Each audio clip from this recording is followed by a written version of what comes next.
meus queridos, graça e a paz de Cristo. Estamos aqui mais uma vez para dar continuidade aqui ao nosso trabalho de 365 dias andando com Deus, né? Estamos aí. Hoje é domingo, né? Domingo 28 de setembro de 2025. Um dia muito especial para mim, né? Muito especial para mim e também vai ser também para a nossa igreja ali aqui em Itaguaí, né? No bairro de Chaperó, Primavera Chaperó, como assim deve ser chamado. Então vamos começar o nosso trabalho de oração, né? Oração, Deus nos deu a entender que nós estamos precisando buscar ao Senhor com intensidade. E estamos começando um trabalho, nós precisamos nos envolver em oração, né? Então nós vamos começar hoje, é muito significativo isso para mim. Estou ansioso de logo chegar à noite para poder estar ali ou com o joelho dobrado ou sentados, né? Não importa a forma que vai orar, né? Esse de posição ela é muito relativa, né? E hoje estamos lá, junto lá, em nome de Jesus, começando a oração. Vai ser 3 quinta-feiras, serão 3 domingos, né? Serão 3 quinta-feiras. E acostaremos ali adorando o Senhor de joelhos, ou sentados, ou em pé, né? De acordo com como nós viemos nos aguentar, né? Bom, o tema de hoje é um tema muito peculiar, né? E antes de nós falar sobre o tema de hoje, eu queria também dizer para os irmãos que às vezes os irmãos estão se falando assim, mas porque o pastor não manda mais a mensagem para o grupo da igreja, para o grupo da outra igreja, para o WhatsApp, para o status, né? Nós paramos e eu estou fazendo hoje pela última vez, né? Para poder que os irmãos aprendam a entrar no canal, né? Se caso for preciso, sinalize o sininho, né? O sininho ficar meio escuro, sinalize ele que você vai sempre receber a notificação ali para poder, sabendo que foi enviado ali no canal uma mensagem, tá bom? Então tá lá e deixe sempre seu ok, que é muito importante, tá bom? Eu vou enviar hoje, mas não vou enviar mais não, hein? Tá bom? Para você aí, os irmãos que eu vi pessoalmente, tipo assim, meu irmão Oswaldo, né, e outros mais irmãos, né, eu te via pessoalmente, eu vou enviar para que vocês a partir de agora, porque é muito trabalho, a gente precisa fazer muitas coisas, eu estou muitas atividades e algumas delas eu nem ainda cumpri ainda, né? Muita atividade. O tema de hoje é muito peculiar, como nós falamos, é a sombra. A sombra. Vamos ler a nossa história. A história hoje é muito boa e queremos falar um pouquinho sobre ela hoje.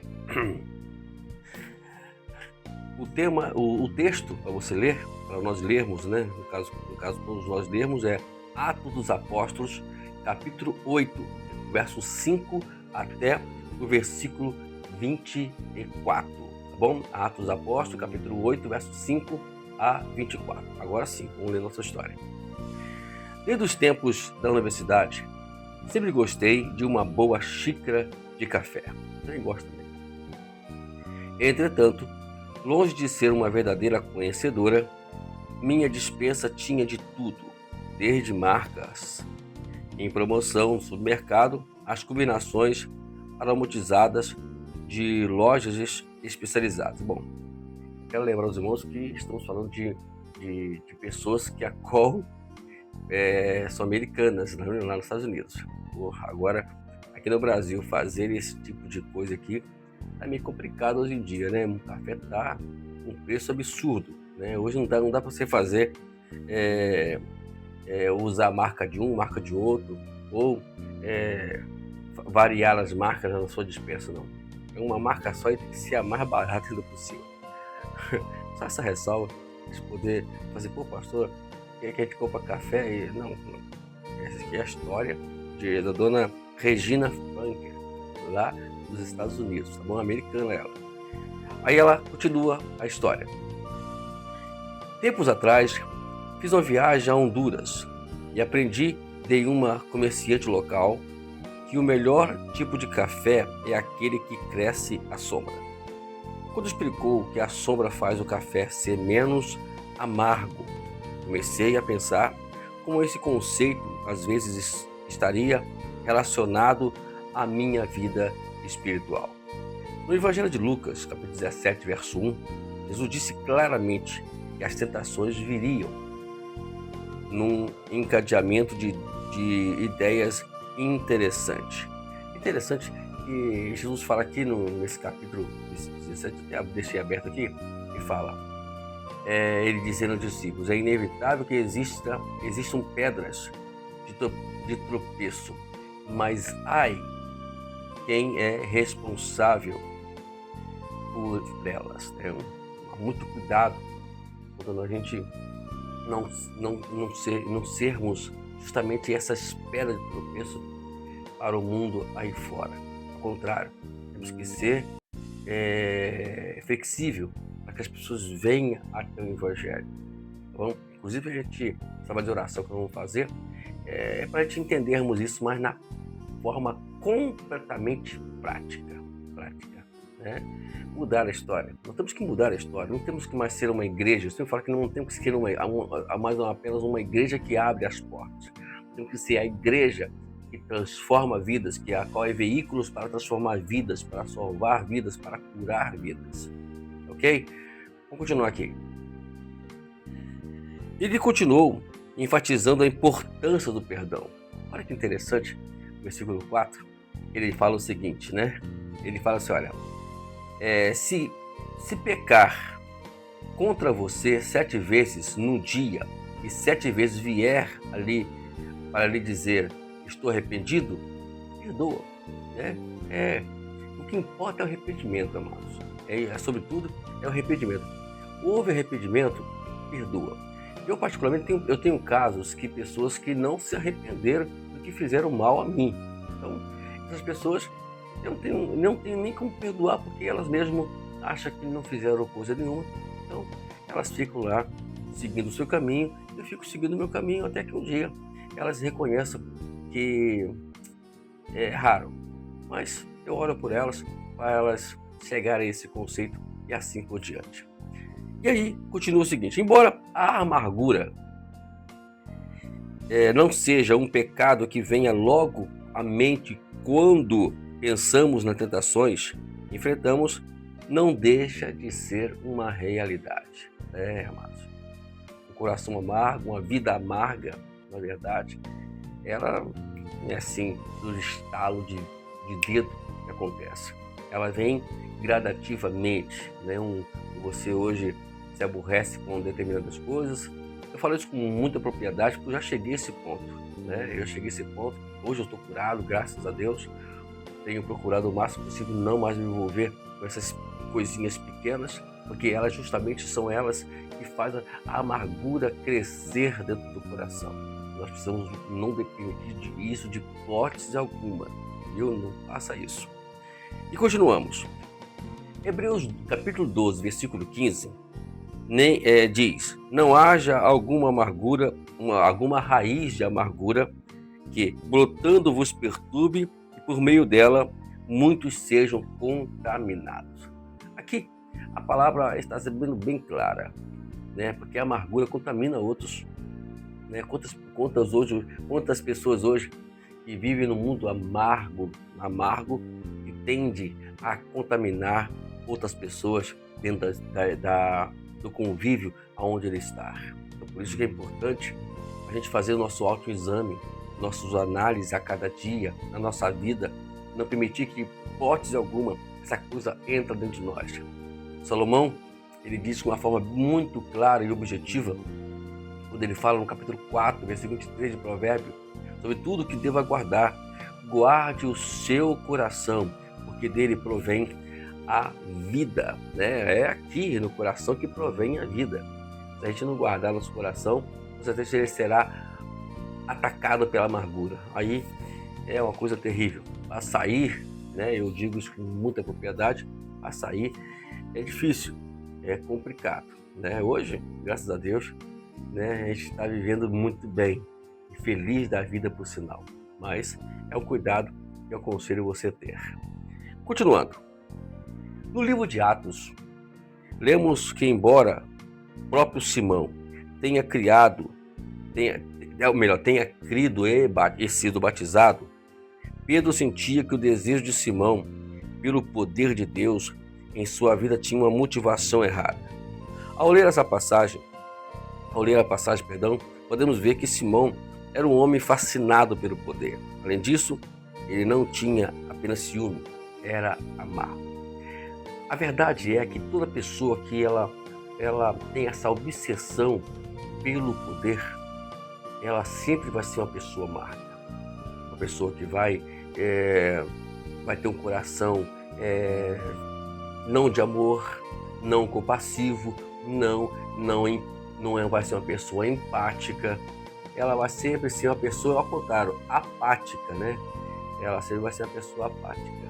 Então, por isso que temos que tomar esse cuidado, para poder não deixar que o poder entre dentro de nós. Tem uma palavra que sempre temos que ter. Toma cuidado com o poder. O poder, ele é uma arma sutil de Satanás para poder nos levar, ou melhor, para nos distanciar mais e mais de Deus. O poder faz com que a gente entenda que nós não precisamos de Deus, mas por mais que as pessoas oram, por mais que elas dizem que depende de Deus, mas na prática ela não depende de Deus. A submissão, ela engloba várias questões quando nós submetemos a Deus. A primeira delas é submetermos aos nossos líderes, submetermos aos nossos as pessoas que estão sobre a nossa liderança, seja ela qual for, né? Irmãos, eu só falo isso, não estou falando de pastor não, somente não, estou falando da liderança também, na questão até governamental. Queridos, quando nós estamos aí falando mal dos nossos governos ou nossos líderes de governo, estamos praticamente, né, dizendo, eu também não sou submisso a Deus, né? É complicado entender isso, é claro, eu te entendo, mas é uma realidade. A Bíblia que está dizendo, não sou eu, né? Antes de lermos a Bíblia cuidadosamente, a gente vai ver isso. Esse monte tinha esse problema, né? Ele estava na igreja, ele creu no Senhor, mas tinha esse problema de a obsessão pelo poder. E nós temos que tomar esse cuidado grande para que esse desejo de poder entre no nosso coração. Ao contrário, o verdadeiro cristão, ele não tem obsessão de poder, ele tem obsessão de estar na presença de Deus, independente que ele esteja em que cargo que ele esteja. O cargo, na verdade, é apenas mais um ponto da vida que de alguma forma não pode nunca ser a nossa prioridade. A nossa prioridade é vivermos em comunhão com o nosso Deus. Vou terminar. Quando experimentamos situações difíceis da vida, os poderes da escuridão se apressam em nos dizer que devemos provar nossa capacidade para outros, seja para obter sua aprovação ou para sentirmos poderosos. Entretanto, para o cristão, aquele que prometeu ser a nossa proteção, aquele que prometeu ser a nossa sombra, ser a sua sombra. Salmo 91, verso 1 fala sobre isso.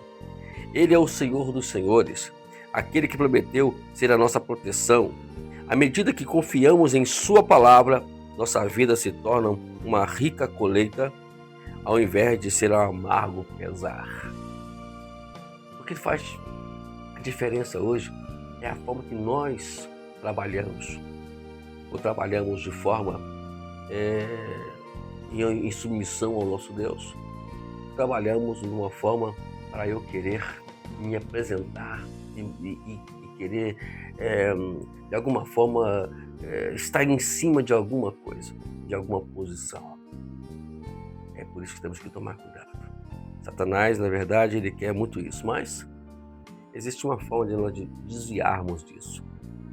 É estudarmos a palavra, é lermos a palavra, é estudarmos a Bíblia de uma forma bem objetiva. Existem várias formas de você conseguir obter isso.